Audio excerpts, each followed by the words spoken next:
IFVGs are currently the most popular concept amongst ICT traders because they are a very powerful array that can signal whether the market is respecting a draw-on liquidity target or whether the market is creating a reversal towards the other direction. And if used correctly, they can provide us with the earliest entry setups with the best risk-to-reward trades from any ICT trading strategy out there. So in this video, we are going to cover what IFVGs are, the criteria we use for finding the highest quality IFVG setups, how we filter the price action to determine whether an IFVG should be used or ignored, along with the most popular entry and stop-loss placement strategies for planning trades with these concepts. So let's waste no time and start with step number 1, which involves learning what an IFVG actually is and how we can use them to find high-probability trades. An IFVG is the abbreviated name for what is called an inversion fair value gap, which is a PD array that forms when a fair value gap gets disrespected. So let's show an example of how this works. Here we have an example of a bullish fair value gap, which, as we know, would typically be targeted as an area of support. But in the scenario where the market decided to instead push through this area and close below it, this creates what we call an inversion, which essentially means that the FVG has failed and the directional bias of the gap has now flipped. What this means is that the area that we previously would have considered an area of support, we now consider an area of resistance. And this new resistance area that forms is what we call a bearish inversion fair value gap. But one very important piece of criteria we need to make clear is that in order for us to actually confirm that an FVG has transitioned into an IFVG, the candle that disrespects the FVG must actually close past the area of the fair value gap.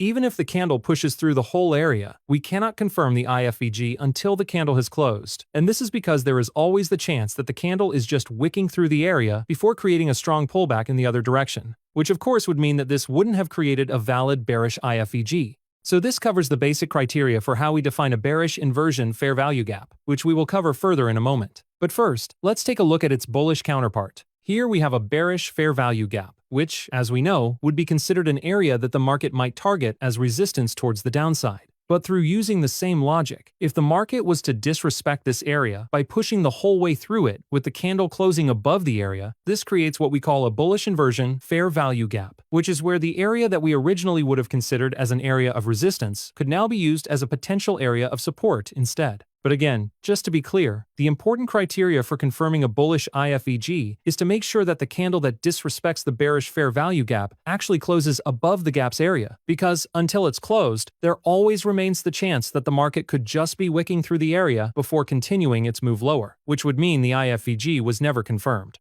So this small demonstration covers the very basic definitions for how we identify both bullish and bearish IFVGs. But there is a lot more we need to know, including what criteria we look for to define high-probability IFVGs, as well as the best methods for trading them. But before we look further into this, I wanted to quickly mention that we have just released our Smart Money Concepts Trading View Indicator package, which includes 3 customizable multi-time frame indicators that implements over a dozen different concepts, including the IFVG concepts you'll learn in this video, as well as all of the other concepts we have covered so far on the channel. And for a short time only, we are offering a 7-day trial period where you can test the indicators out for completely free, which can be found through the link in the description. So check it out at the end of the video once you understand all there is to know about IFVGs, which moves us on to the next step, which involves looking into the most popular trade entry strategies when using IFVGs. By definition, any FVG can technically become an IFVG, but like with FVGs, not every IFVG trade setup is equal in value and quality. And the reason why comes down to the logic behind what an IFVG is actually used for, which is to signal when a potential reversal in the market's order flow might be occurring.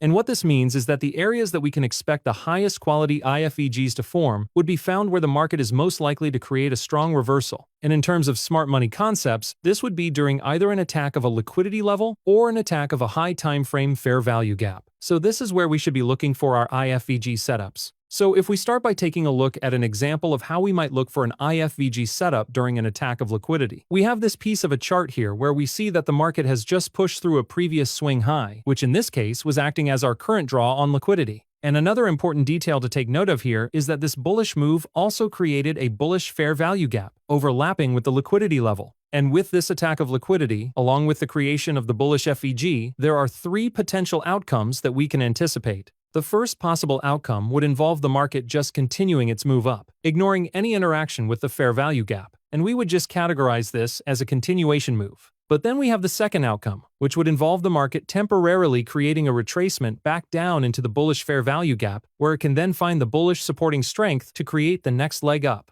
And if this outcome were to happen, it would also be categorized as a continuation move. However, for the third potential outcome, instead of pushing further up, the market instead pushes down, breaking past the liquidity level in the bullish fair value gap that had recently formed. And this is what we call a sweep of liquidity, because the market has attacked the liquidity level but then quickly reversed in direction, disrespecting the